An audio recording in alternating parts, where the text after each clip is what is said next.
Hi, and welcome to Airlines 101 with Laura.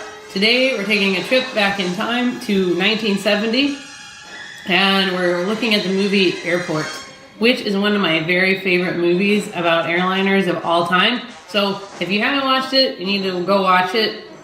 I'm going to try not to give away a lot of the plot of the movie, but you might get a little spoiler along the way, so I do encourage you to go watch the movie. It's an excellent movie from 1970, starring Dean Martin, Jacqueline Bisset, Burt Lancaster. So it's quite a cast of characters from 1970. So let's start with looking at what I got in the mail today, which is a cool package from jetageart.com. I like the label. It says shipped via 727 when possible. So in here, I was really excited when I got it because it came to me from jetageart.com. I'll put a link in the notes for the video, and I got a letter signed by the designer of this package, which is Chris Bidlack. So I want to thank him for this awesome, cool package I got. I got an airline brand identities quiz sheet to do, which I don't know how I'm going to do on that, but I'll try it out. I got a various artwork that he has made, which you can go on his website and buy it. I actually have a picture behind me on the wall of JFK with Pan Am logo on it. And he sent me a sticker, which is pretty cool. My 6-year-old daughter really wanted that right away. And then we have art prints, so lots of different options. So you should check out his stuff. But really what I was excited about is what is in this gray envelope, which is a Transglobal Airlines ticket jacket and contents from the night of January 19, 1970. Artist interpretation by Chris Bidlack, 17 of 100. So I am really excited to open this. First, we have cool Transglobal Airlines ticket jacket in a nice protective sleeve. So if you have seen the movie Airport, you're going to recognize that Transglobal Airlines is the airline involved in the whole plot. A lot of airline employees working on Transglobal in this movie, although one main character, Joe Petroni, who's played by George Kennedy, he works for TWA. But pretty much everybody else works for Transglobal or the airport. So we have this really neat vintage ticket jacket. On the back, we have an ad for the Golden Argosy service to Rome, which was the flight in question in the movie Airport, and various phone numbers listed about see your Transglobal ticket agent today or your travel agent. If I open it, we've got some interesting stuff. We've got a boarding pass, which is a heavy cardstock here. Yeah, economy for Guerrero, A23A. I like how it's like spelled out where you A, B, C, D, E, F here. Nothing on the back of that, I don't think. Although it is this, like I say, this cool cardstock with neat perforations on it, like it's been torn off. We have a ticket receipt for passenger from Worldwide Travel Agency, ticketed for departure from Chicago to Rome. And again, it's like one of these carbon copy like forms. You can kind of see that. On the back is a Warsaw Convention. So back in the 20s, and airlines really wanted to limit their liability so they didn't get sued like crazy as they were learning aviation and expanding. And so we have a disclaimer that still exists today on most tickets. If you look, you'll see a disclaimer on how much your liability is limited for suing the airline in event of an accident. But then we have on here a funky little disclaimer that I have not seen before about how airport insurance, trip insurance can be purchased at an airport kiosk for a nominal fee, and most passenger belongings, including suspicious packages and briefcases, are usually included in policy coverage. For further information, please consult your airline or insurance company representative. So yeah, interesting little disclaimer there. We have some other cool disclaimers about carrying things and things carried at your own risk, like carry-on briefcases, clocks, and wires. And claims for owners' surviving relatives and things.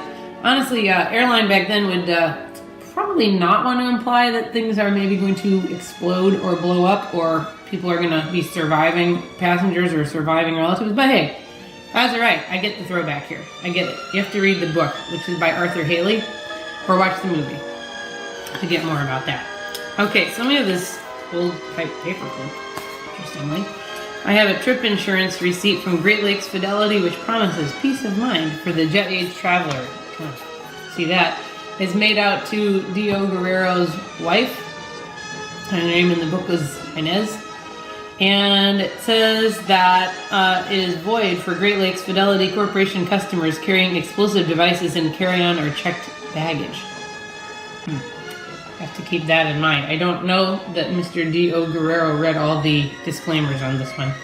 Then we have another cool note, like typewriter written, from the Worldwide Travel Agency, telling Mr. Guerrero that his ticket is enclosed for his travel to Rome from Pat Murdoch, customer agent. Member of Travel Agency League of America. So I don't really know if all these things are real agencies. I mean, it probably was some sort of Travel Agency League of America. It's pretty cool, pretty authentic looking, really. And then we've got a, in the back of this, here's his itinerary from Worldwide Travel Agency. I remember getting these a long time ago. This, again, looks like a carbon copy type of form, where it talks about what meals you got, and it says breakfast/dinner, breakfast/lunch. I remember when you get these, and sometimes they'd have a little movie icon, and I was always really excited if I got one, which the first time I ever got one a long time ago was traveling to Europe, and I was super excited. That was on a 777. This is a Boeing 707. That's the movie features the Boeing 707. One of the reasons I really love the movie is because we get a lot of awesome shots of 707 involved in the making of Airport.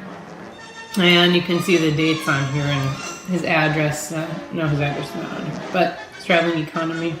Flight number 2, the Golden Argosy. Remember that was on the back of our ticket jacket here. And then we have a bus receipt. So that again figures into the movie, because in the movie and the book, the flight gets delayed because the bus is late and there's a bunch of people on the bus trying to get to the airport in the snow, and the snow plays a factor because it's January and we end up with a blocked runway because a different 707 gets stuck on the runway, another one from Transglobal. But a lot of little trivial stuff. If you know the movie, you'll probably recognize some of this. But we have a bus receipt from the Airlines terminal, which was in downtown Chicago, to Lincoln International Airport, which seems to be basically like O'Hare, if you look at that. But Lincoln International didn't exist, and I think they just couldn't use a real airport. But then we have a list of airlines being served by the bus terminal: Air Canada, BOAC, Braniff, Delta, Continental, Lufthansa, North Central, Northwest Orient, Pan American, Transglobal Airlines, of course, Trans World Airlines, United Airlines, and Western Airlines. And then we have a nice disclaimer here from Transglobal again. It says, please retain your passenger receipts. If your flight is interrupted en route due to weather conditions, a disturbed passenger, unforeseen circumstances, a refund may be obtained through Transglobal Passenger Service Office. It does even say, damaged, burned, or scorched passenger receipts may be accepted for refund on a case-by-case basis. Probably also mutilated, digested, I don't know, but interesting disclaimer. I really like all the trivial stuff that you find throughout this package. So I was really excited about that. I just want to share it with you guys. If you enjoy airline disaster movies, or even if you don't and you just want to throw back to a real view of the airlines from 1970, watch Airport, because it's like a time capsule and you're going to really enjoy it. Promise you that. The other movies in the series: Airport 1975, Airport 1977, that was very far-fetched. And then Airport 79, the Concorde, I cannot recommend that one at all. But I really recommend you watch the first one, Airport, the original. So enjoy that, and thanks for watching Airlines 101. I don't know what my next topic's going to be, but look forward to seeing all you guys again watching my channel in the future. So take care. Thanks for subscribing, and enjoy the rest of your day.